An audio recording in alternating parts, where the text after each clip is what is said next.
On the Senate floor, slamming his fellow Republicans over backing the short-term spending bill, which includes money for Planned Parenthood. What is a continuing resolution? It is a steaming pile of the same old, same old. If we had the courage, we could use the Senate's supermajority rules to stop wasteful spending. If we had the courage, we could force the other side to come up with 60 votes to fund things like Planned Parenthood. And joining me now, presidential candidate and Kentucky Senator Rand Paul. So, Senator, you called voting for this continuing resolution to keep the government open this week a steaming pile of the same old, same old. Was anybody listening? I think that's a pretty accurate description. The reason I say that is that we borrow $1 million a minute. So if you continue more of the same, no reform will happen to spending. And I went on to list several programs that are just outrageous. But you know what? If we let the spending expire, to restart the spending would then take 60 votes or a supermajority. So instead of saying, oh, we don't have 60 votes to defund things, the other side would have the onus of trying to get 60 votes to fund Planned Parenthood, right, or any of a host of other wasteful programs. It's an interesting way to look at it, you know, in the opposite direction. Are you asking, since John Boehner has stepped down and was thought of as the establishment, are you asking Senator Mitch McConnell to also step down? What I'm trying to do is influence the debate in our country by saying, you know what, why don't we let all spending expire, and why don't we make them start over? Because what we're doing is not working. What we're doing is adding a mountain of debt to our country. So you don't have an opinion on Mitch McConnell then?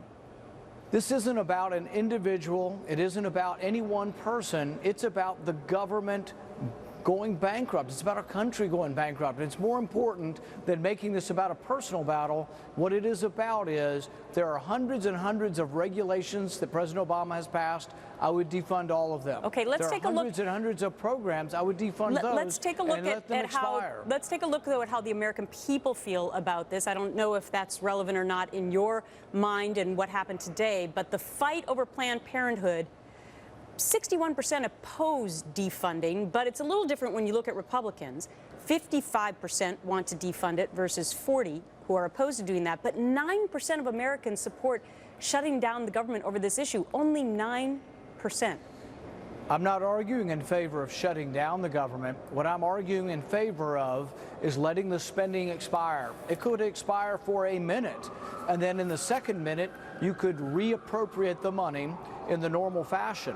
Okay. See, we're supposed to appropriate money in 12 different bills.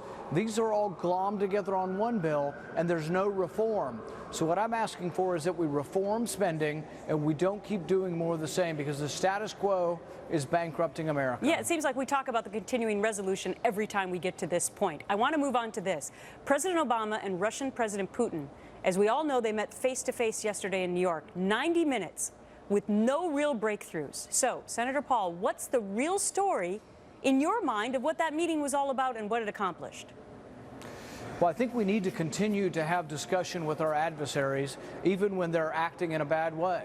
And I've objected to Russia, what they've been doing in Ukraine, but we still should have discussions. And this was a big distinction in the debate between myself and Carly Fiorina, who said she would have no more discussions with Putin.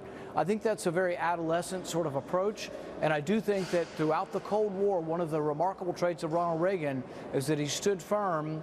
He negotiated from a position of strength, but he did continue to talk to the Russians as well as the Chinese. And I think diplomacy and engagement is really important. Well, speaking about your presidential campaign, I know that you are attending fundraisers in D.C. for your Senate re-election campaign this week. And there's an article out today that says that that means you may be dropping out of the presidential race. Is there any truth to that? No, and in fact, I am running for Senate concurrently, but I've been raising money for my Senate race for the past 2 years, so this is nothing new. It's just someone's attempt to try to color the story in a way that's not accurate. We're in it to win it. We're in it for the long haul. We're organizing in all 50 states for the presidency.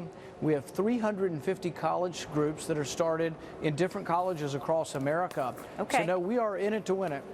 And I know that you made the payment in South Carolina today. So, Senator Paul, yes, thanks for giving us the real story. Take care. Thank you.